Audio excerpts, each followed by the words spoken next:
Martín Rodríguez Yebra, que está en la redacción de La Nación, porque hoy habló el presidente Alberto Fernández en cadena nacional justamente sobre este tema. Vamos a escuchar la opinión de Martín. Martín, ¿cómo andás? Buenas tardes. Buenas tardes, Elio. ¿Cómo estás? Sí, el presidente intentó levantar el volumen del conflicto institucional a partir del fallo que suspendió las elecciones en Tucumán y San Juan. Creo que de una manera casi te diría extemporánea, fuera del momento en el que ya los dos gobernadores afectados por el fallo de la Corte, Sergio Uñac y Juan Mansur, habían claudicado en su pelea, prácticamente al anunciar que acataban el fallo y que iban a esperar la decisión final del tribunal sobre si los inhabilita o no. Como escuchábamos recién al senador, hermano del gobernador Uñac, esperan y descuentan que va a ser la inhabilitación.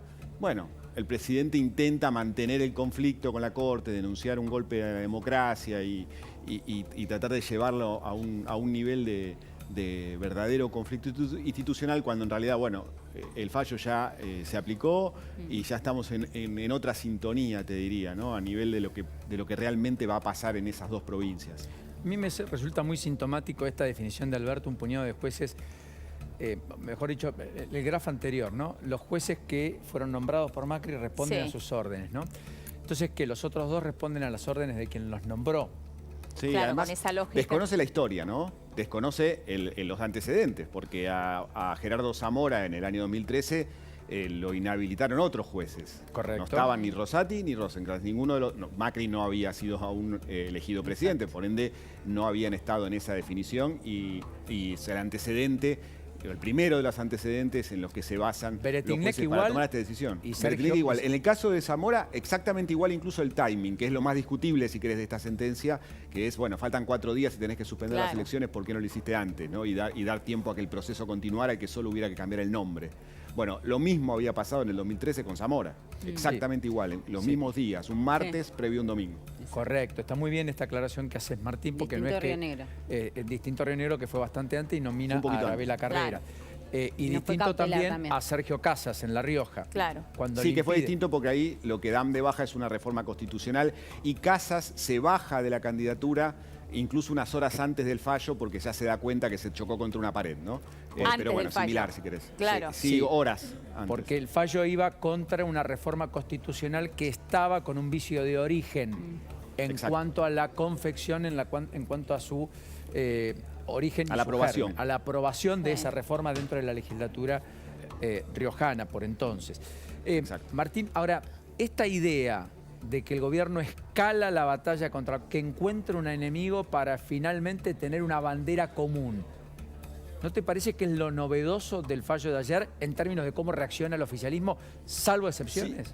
Sí, pero termina, te diría, chocando contra sus propias contradicciones, ¿no? El presidente diciendo que acá hay un golpe institucional, los dos gobernadores acatando. El presidente y todo el kirchnerismo detrás, antes, diciendo que acá la Corte estaba jugando un partido político, y Gioja, que es un kirchnerista, casi te diría, de la primera hora, o por lo menos que se presentó como un kirchnerista durante todo el tramo final de su carrera, sale y dice que Uñac no estaba en condiciones de competir. Le cuestiona el timing a la Corte, pero dice que en definitiva el culpable de todo es Uñac.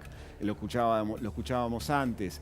Martín Soria sale a hablar de una suerte de golpe institucional cuando él... esta misma Corte fue la que le recibió su reclamo hace 4 años para impedirle a Beretilnec ser candidato. En definitiva, quedan demasiadas puestas las contradicciones. Eso sí, le permite al oficialismo, por lo menos a Alberto Fernández, mostrarse con cierto alineamiento con el kirchnerismo, encontrar esta bandera donde se sienten más arropados, que es de enfrentarse con la Corte como representante de los poderes establecidos, y tirar algunos días, no mucho más. Lo que estamos viendo también es la frustración de un gobierno que esperaba un domingo de festejos para reinstalar un clima un poco más favorable en términos electorales, y se encuentra con que va a ser un poquito más desangelada la situación al cierre de los comicios de este domingo. ¿Se sabe algo de cómo le cayó esto a Cristina Kirchner? Digo, porque hasta ahora, recién chequeaba su cuenta de Twitter, sigue en silencio. Tampoco Massa, ¿no? Tampoco no dijo Massa. nada.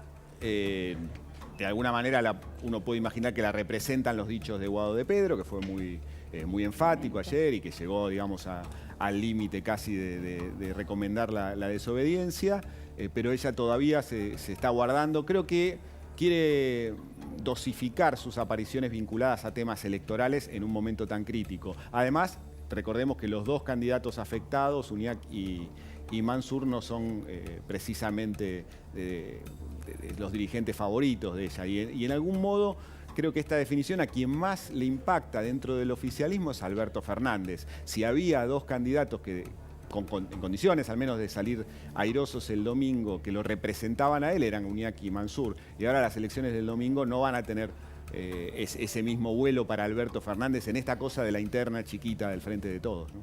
Enorme abrazo, Martín, como siempre. Igualmente, un abrazo a los beso. dos. Chao, Martín. Masacre de Monte, mientras tanto, tema...